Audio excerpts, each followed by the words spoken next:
ఆకాశవాణి కొత్తగూడెం కేంద్రం.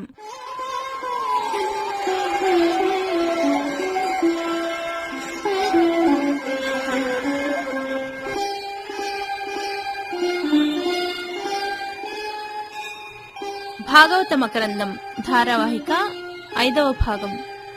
రచనా సమర్పణ డాక్టర్ కావూరి పాపయ్య శాస్త్రి.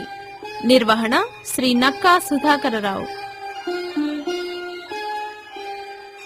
ఈనాటి ధారావాహికలో క్షీరసాగర మథన కథ గురించి తెలుసుకుంటారు. విష్ణు కథలు వింటున్న పరీక్షిత్తు శుకమహర్షిని కూర్మావతార కథ వినిపించవలసిందిగా కోరాడు. మహాభాగవతంలోని ప్రధాన కథలలో క్షీరసాగర మథన కథ ఒకటి. ఇదే కూర్మావతార కథ. దేవదానవులు అమృతం కొరకు పాలకడలు చిలికిన కథ భాగవతంలోని 8వ స్కంధంలో ఉన్నది. దూర్వాసుని శాపంతో ఇంద్రుడు, దేవతలు, దిక్పాలురు అధికారం కోల్పోయారు. దేవతలంతా బ్రహ్మదేవుని వద్దకి మొరపెట్టుకున్నారు. బ్రహ్మ దేవతలతో కలిసి శ్రీ మహావిష్ణువు సన్నిధికి వెళ్ళి ప్రార్థనలు చేశారు.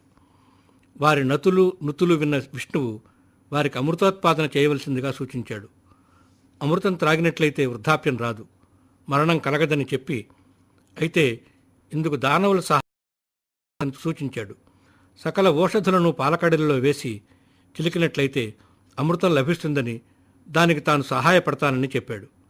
విష్ణుమూర్తి సూచన మేరకు దేవతలు బలిచక్రవర్తి వద్దకు వెళ్ళి తమతో కలిసి పాలకడలను చిలుకుటకు రావాల్సిందిగా కోరారు. రాక్షసు తొలుత అంగీకరించలేదు. అయినా బలిచక్రవర్తి సూచనతో తమ అంగీకారం తెలిపారు. దేవదానవులు కలిసి క్షీరసాగర మథనానికి సమాయత్తమైనారు. వారంతా శ్రీహరి చేసిన సూచన ప్రకారం మంధర పర్వతాన్ని కవ్వంగా చేసుకున్నారు. గరుత్మంతుని సహాయంతో దానిని క్షీరసాగరం చెంతకు తీసుకువచ్చారు. ఆ తరువాత సర్పరాజు వాసుకుని ప్రార్థించి తాడుగా చేసుకున్నారు. మంధర పర్వతానికి కవ్వం తాడుగా వాసుకుని చుట్టి దేవతలు వాసుకి తలవైపున, రాక్షసులు తోకవైపున పట్టుకొని పాలకడలను చిలకటం ప్రారంభించారు. దానవులు వెంటనే దేవతలతో తెగవకు దిగారు. మేము తోక పట్టుకోవటం ఏమిటి, మీరు తలవైపు పట్టుకోవటం ఏమిటి అని వాదానికి దిగారు. ఇది మాకు అవమానకరమని వాదించారు. దేవతలు వాసుకు యొక్క తలభాగాన్ని రాక్షసులకిచ్చి తాము తోకవైపు పట్టుకొని మంధరాత్రిని గిరగిరా త్రిప్పుతూ పాలకడను తరత ప్రారంభించారు. కొంతసేపటికి మంధర పర్వతం పాలకడలలో మునిగిపోసాగింది. వారంతా కుయ్యో మొర్రో అంటూ శ్రీ మహావిష్ణువును ప్రార్థించారు. వారి మొర విని శ్రీహరి సవరనై లక్షయోజనములు వెడలుపై కడు కఠోరమునైన కర్పరమును అదనైన బ్రహ్మాండమైన ఆహారించు ఘనతరంబగు ముఖ గౌహరంబు సకల చరాచర జంతురాసుల నెల్ల మృంగిలోగొనునట్టి మేటి కడుపు వేర విశ్వంబుపైబడ్డ ఆగిన కదలని ఎట్టి కాళ్ళు వెలికి లోనికి తనుదించు విపుల తుండము అంబుజంబుల పోలిన అక్షియుగము సుందరంబుగ విష్ణుండు సురలతోడి కూర్మిచెలువంద ఒక మహాకూర్మమయ్యే. శ్రీహరి ఒక మహాకూర్మంగా అవతరించాడు. ఆ తాబేటి వీపు చిప్ప 1,00,000 యోజనాల వెడల్పు కలిగి కఠోరమైంది. దాని నోరు సకల బ్రహ్మాండాలను మింగగలిగేటంత పెద్ద నోరు, సకల చరాచర జంతువులను మింగగలిగే పెద్ద కడుపు, ప్రపంచం మీద మరొక ప్రపంచం పడినా చెలించని కాళ్ళు, లోపలికి వెలుపలికి వచ్చి వెళ్లే పెద్ద ముక్కు, తామర పూలను పోలిన పెద్ద పెద్ద కళ్ళు. ఈ విధంగా శ్రీ మహావిష్ణువు శ్రీకూర్మంగా అవతరించి సాగరం అడుగుకు చేరి మందర పర్వతాన్ని తన మూపుపై మోయసాగాడు. దేవదానవులు క్షీరసాగరాన్ని చిలకటం మళ్లీ ప్రారంభించారు. బ్రహ్మాండమంతా బద్దలయ్యే తప్పుడుతో క్షీరసాగర మథనం కొనసాగుతున్నది. వేగంగా బరబర చరచర చప్పుడుతో మంథర పర్వతం తిరుగుతున్నది. అప్పుడు ఆ పాలకడల నుండి హాలాహలం జనించింది. కల్లోల జలధి నుండి జనించిన గరళాన్ని చూచి సురలు అసురులు ప్రాణభీతితో పరుగులు తీశారు. పెద్ద కోలాహలమైంది. అందరూ పరుగు పరుగున పోయి హరునితో మొరపెట్టుకున్నారు.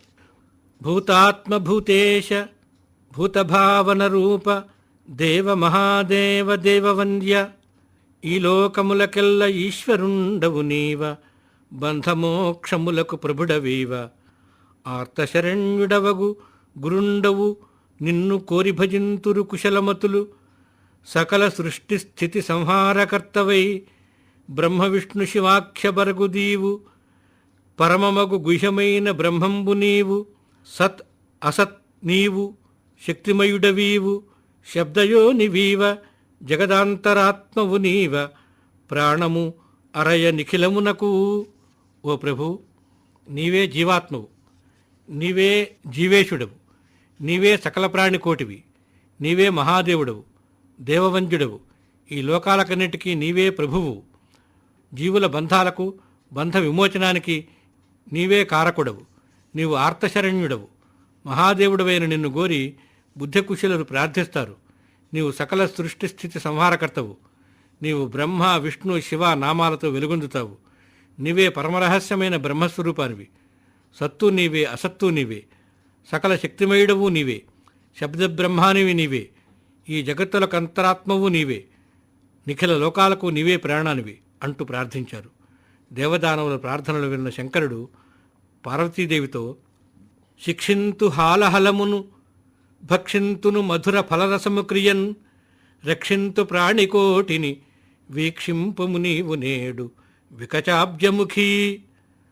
తామర పుష్పం వంటి అందమైన ముఖం కల పార్వతీ, నేను ఈ హాలాహలాన్ని శిక్షిస్తాను. మధురమైన ఫలరసం మృంగినట్లు మృంగుతాను. సకల ప్రాణికోటిని రక్షిస్తాను. నీవు చూస్తూ ఉండుమనగా పార్వతి చిరునవ్వుతో నీ చిత్తం అని పలికింది.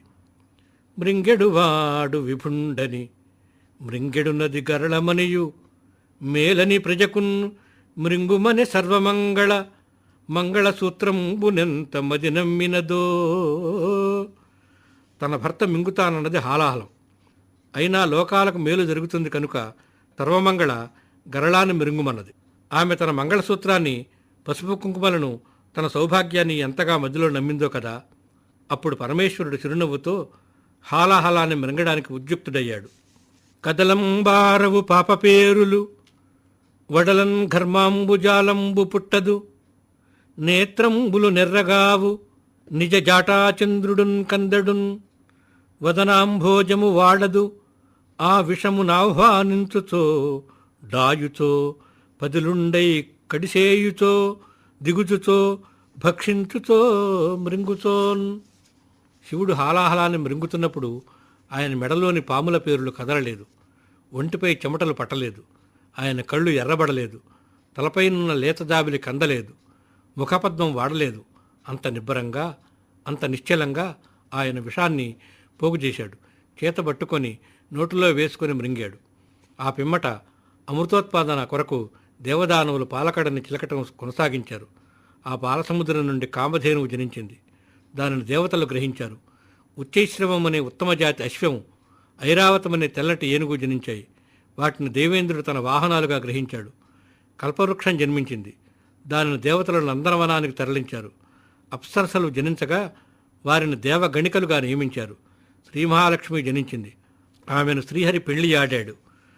హరిసూచిన సిరిచూడదు సిరిజూచిన హరిజూడ సిగ్గును చెందున్ హరియును సిరియును తమలో సరిచూపుల జూడ మరుడు సందడి చేసెన్. శ్రీ మహావిష్ణువు చూచినప్పుడు లక్ష్మీదేవి సిగ్గుతో తలదుంచుకొని శ్రీహరిని చూచేది కాదు. శ్రీదేవి శ్రీహరిని చూచినప్పుడు ఆయన సిగ్గుతో చూచేవాడు కాదు. ఈ విధంగా ఉన్నది ఆ కొత్త దంపతుల తీరు. ఇరువురు ఒకరినొకరు చూచుకున్నప్పుడు మన్మధుడు సందడి చేసేవాడు. శ్రీ మహావిష్ణువు మహాలక్ష్మిని వివాహమాడిన సందర్భంలో మ్రోసెన్ శంఖ మృదంగ వేణురవముల్ మున్నాడి పెంజీకటుల్ వాసెన్ నర్తన గానలీలల సురల్ భాసిల్లిరి ఆర్యుల్ జగద్వాసుల్ విష్ణుని బ్రహ్మదేవ ముఖరుల్ తల్లింగ మంత్రంబులన్ ప్రాసక్తిన్ వినుతించిరి ఉల్లసిత పుష్పశ్రేణి వర్షించుచున్.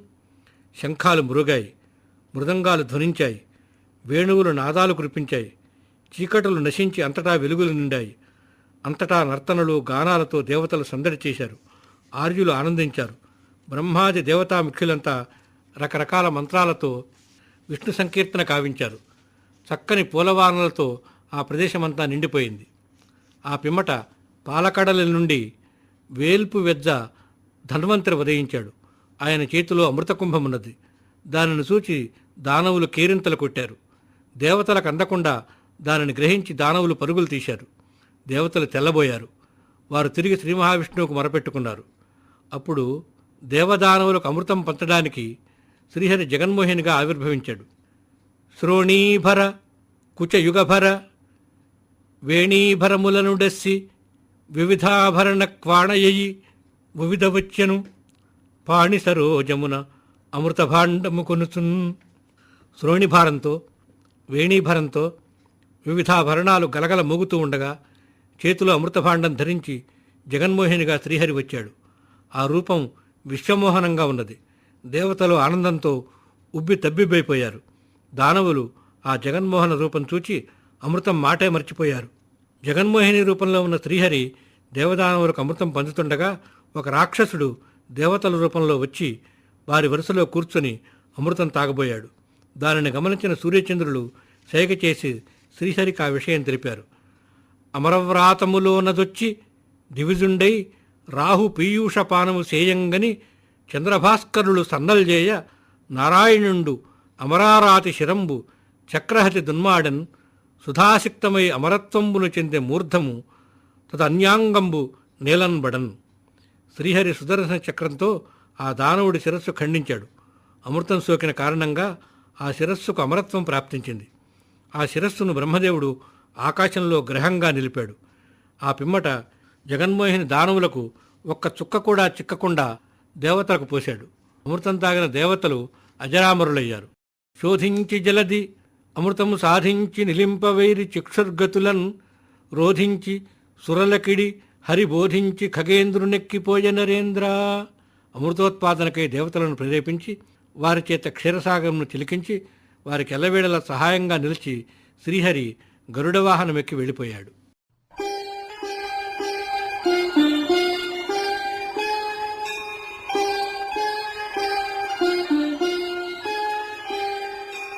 ఇంతవరకు మీరు భాగవత మకరందం ధారావాహికలో క్షీరసాగర మథన కథ గురించి విన్నారు. రచనా సమర్పణ డాక్టర్ కావూరి పాపయ్య శాస్త్రి. నిర్వహణ శ్రీ నక్కా సుధాకరరావు. ఈ ధారావాహిక 6వ భాగం వచ్చే సోమవారం ఉదయం 7:15 వినవచ్చు. ఇందులో అంబరీషుని కథ గురించి తెలుసుకుంటారు.